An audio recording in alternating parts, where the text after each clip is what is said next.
Coba deh kalian pikir sejenak. Pernahkah kalian merasa bahwa hidup ini terasa lebih ringan ketika rekening bank tidak menipis di tengah bulan? Atau mungkin kalian pernah mengalami momen bahagia saat akhirnya bisa membeli sesuatu yang sudah lama diinginkan? Atau justru sebaliknya, pernahkah kalian merasa stres karena masalah keuangan sampai-sampai tidak bisa tidur nyenyak di malam hari? Nah, hari ini kita akan membahas topik yang sangat menarik dan relevan dengan kehidupan kita semua. Hubungan antara uang dan kebahagiaan. Mungkin sebagian dari kalian pernah mendengar kutipan, uang tidak bisa membeli kebahagiaan. Tapi benarkah demikian? Atau mungkin kalian juga pernah mendengar kutipan sebaliknya, lebih baik menangis di dalam Ferrari daripada tertawa di atas motor bebek. Nah, mana yang benar? Mari kita kupas bersama-sama dengan cara yang lebih mendalam dan objektif, sambil melihat berbagai penelitian dan pengalaman nyata dari kehidupan sehari-hari. Saya yakin banyak dari kalian yang pernah mengalami situasi di mana uang menjadi sumber kecemasan. Mungkin saat harus membayar tagihan yang menumpuk, ketika ingin membantu orang tua yang sedang sakit tapi dana terbatas, atau bahkan saat ingin melamar pekerjaan tapi terkendala biaya transportasi. Situasi-situasi seperti ini menunjukkan bahwa sebenarnya uang memang memiliki peran penting dalam membentuk kondisi yang mendukung kebahagiaan kita. Sebelum kita masuk lebih dalam, izinkan saya berbagi pengalaman pribadi. Dulu waktu masih kuliah, saya pernah berada di titik di mana harus memilih antara membeli buku untuk tugas atau makan yang layak selama seminggu. Situasi seperti ini mungkin familiar buat sebagian dari kalian. Nah, dari pengalaman ini, saya mulai memahami bahwa uang, meski bukan segalanya, tetap memiliki peran krusial dalam kehidupan kita. Mari kita mulai dengan hal yang paling mendasar. Bayangkan ketika kamu pulang kerja dalam keadaan lelah dan AC di kamarmu rusak. Tanpa uang yang cukup untuk memperbaikinya, kamu terpaksa tidur dalam kondisi gerah dan tidak nyaman. Atau misalnya, laptop yang kamu gunakan untuk bekerja tiba-tiba bermasalah, tapi gaji masih 2 minggu lagi. Bagaimana mungkin kita bisa merasa bahagia ketika kebutuhan dasar untuk bekerja dan beristirahat dengan nyaman saja tidak terpenuhi? Ini membawa kita ke poin pertama. Uang memang berperan penting dalam memenuhi kebutuhan dasar kita, dari makanan bergizi, tempat tinggal yang layak, hingga akses kesehatan yang memadai. Ketika semua ini terpenuhi, pikiran kita menjadi lebih tenang dan terbebas dari kecemasan akan hal-hal mendasar. Bahkan ada penelitian yang menunjukkan bahwa kecemasan finansial dapat mempengaruhi kualitas tidur, hubungan sosial, bahkan kemampuan kita dalam mengambil keputusan. Mari kita telusuri lebih dalam tentang bagaimana uang mempengaruhi aspek-aspek kehidupan kita. Misalnya dalam hal kesehatan. Dengan uang yang cukup, kita bisa rutin medical check-up, membeli makanan yang lebih bergizi, atau bahkan bergabung dengan gym untuk menjaga kebugaran. Semua ini berkontribusi pada kesehatan fisik dan mental yang lebih baik, yang tentunya berpengaruh pada tingkat kebahagiaan kita. Coba kita lihat contoh sederhana dari kehidupan sehari-hari. Ketika gajian, bukankah rasanya lebih mudah tersenyum dan merasa tenang? Kita bisa membayar tagihan tepat waktu, membeli kebutuhan bulanan tanpa was-was, bahkan mungkin bisa menyisihkan sedikit untuk ditabung. Perasaan aman dan terkendali ini adalah salah satu komponen penting dari kebahagiaan. Bahkan, ada penelitian yang menunjukkan bahwa kemampuan untuk menabung secara rutin dapat meningkatkan tingkat kepuasan hidup seseorang. Tapi tunggu dulu, bukan berarti semakin banyak uang, semakin bahagia kita. Ada sebuah penelitian menarik yang dilakukan oleh para ahli di bidang psikologi ekonomi yang menunjukkan bahwa pengaruh uang terhadap kebahagiaan memiliki titik optimal. Setelah kebutuhan dasar terpenuhi, peningkatan pendapatan tidak lagi memberikan dampak yang signifikan terhadap tingkat kebahagiaan seseorang. Fenomena ini sering disebut sebagai hedonic adaptation atau adaptasi hedonik. Mari saya jelaskan dengan contoh sederhana. Ketika kita baru membeli smartphone baru yang kita idamkan, tentu ada rasa senang dan puas. Tapi berapa lama perasaan itu bertahan? Setelah beberapa waktu, smartphone itu menjadi hal yang biasa saja dan kita mulai melirik model terbaru lainnya. Ini adalah contoh nyata dari adaptasi hedonik. Bagaimana kita cepat beradaptasi dengan peningkatan materi dan menganggapnya sebagai hal yang normal. Nah, ini membawa kita ke poin kedua yang tidak kalah pentingnya. Uang memberikan kita kebebasan untuk memilih. Bayangkan ketika kamu bekerja di tempat yang tidak sesuai dengan passionmu, tapi terpaksa bertahan karena kebutuhan finansial. Betapa melelahkannya, bukan? Dengan kondisi finansial yang lebih baik, kamu memiliki pilihan untuk mencari pekerjaan yang lebih sesuai dengan minat dan bakatmu, atau bahkan memulai usaha sendiri. Teman-teman pernah tidak sih merasa tertekan karena tidak bisa memilih tempat tinggal yang dekat dengan tempat kerja?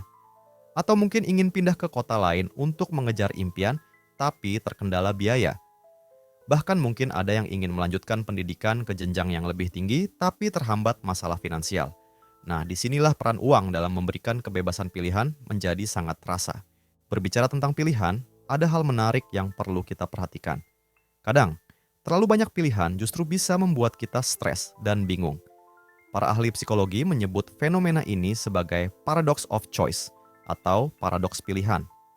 Pernah tidak sih kalian merasa overwhelmed ketika harus memilih dari sekian banyak opsi? Misalnya saat berbelanja online dan dihadapkan dengan ribuan pilihan produk. Ini menunjukkan bahwa kebebasan pilihan yang diberikan oleh uang juga perlu dikelola dengan bijak. Mari kita bicara tentang aspek sosial. Kalian setuju tidak? Kalau kadang uang bisa mempengaruhi bagaimana kita berinteraksi dengan orang lain. Misalnya, ketika kita ingin berkumpul dengan teman-teman lama tapi merasa tidak enak karena sedang hemat. Atau ketika ingin memberikan hadiah untuk orang tua di hari spesial mereka, tapi dana terbatas. Bahkan mungkin ada yang pernah merasa minder ketika hangout dengan teman-teman yang penghasilannya lebih tinggi. Ini membawa kita ke poin ketiga. Uang memfasilitasi hubungan sosial dan pengembangan diri yang bermakna. Dengan kondisi finansial yang sehat, kita bisa lebih mudah membangun dan memelihara hubungan dengan orang lain. Kita bisa mentraktir teman yang sedang ulang tahun, menghadiri reuni tanpa rasa sungkan, atau bahkan membantu teman yang sedang kesulitan. Lebih dari itu, kita juga bisa berkontribusi pada masyarakat melalui donasi atau kegiatan sosial lainnya. Tapi perlu diingat, uang bukanlah satu-satunya cara untuk membangun hubungan yang bermakna. Ada banyak cara untuk menunjukkan perhatian dan kasih sayang tanpa harus mengeluarkan uang dalam jumlah besar. Kadang, waktu yang kita luangkan untuk mendengarkan cerita teman atau membantu tetangga yang kesulitan justru lebih berharga daripada hadiah mahal. Selain itu, uang juga membuka pintu untuk pengembangan diri. Kalian pernah tidak sih punya keinginan untuk belajar hal baru tapi terkendala biaya kursus? Atau mungkin ingin mengembangkan hobi tapi peralatan yang dibutuhkan terlalu mahal? Ketika kita memiliki cukup uang, kita bisa lebih mudah mengejar minat dan passion kita, entah itu melalui kursus, workshop, atau membeli peralatan yang dibutuhkan. Tapi ingat, pengembangan diri tidak selalu harus mahal. Di era digital seperti sekarang, ada banyak sumber belajar gratis yang bisa diakses. YouTube, podcast, artikel online, bahkan komunitas-komunitas di media sosial bisa menjadi sarana belajar yang efektif. Yang terpenting adalah kemauan dan konsistensi dalam belajar. Uang memberi kita kesempatan untuk berinvestasi dalam kesehatan, pendidikan, dan pengalaman yang memperkaya hidup. Misalnya, membeli alat olahraga untuk menjaga kebugaran, mengikuti seminar pengembangan diri, atau traveling untuk memperluas wawasan. Tapi di tengah semua pembahasan ini, ada satu hal yang sangat penting untuk diingat. Uang hanyalah alat. Ia seperti air yang membantu tanaman tumbuh, penting dan dibutuhkan, tapi bukan satu-satunya faktor. Tanaman juga membutuhkan sinar matahari, nutrisi dari tanah, dan perawatan yang tepat untuk bisa tumbuh dengan baik. Begitu juga dengan kebahagiaan. Uang memang bisa membantu menciptakan kondisi yang mendukung kebahagiaan, tapi bukan berarti uang adalah kebahagiaan itu sendiri. Ada banyak komponen lain yang sama pentingnya. Hubungan yang sehat dengan keluarga dan teman, kesehatan fisik dan mental, rasa syukur, dan kemampuan untuk menikmati hal-hal sederhana dalam hidup.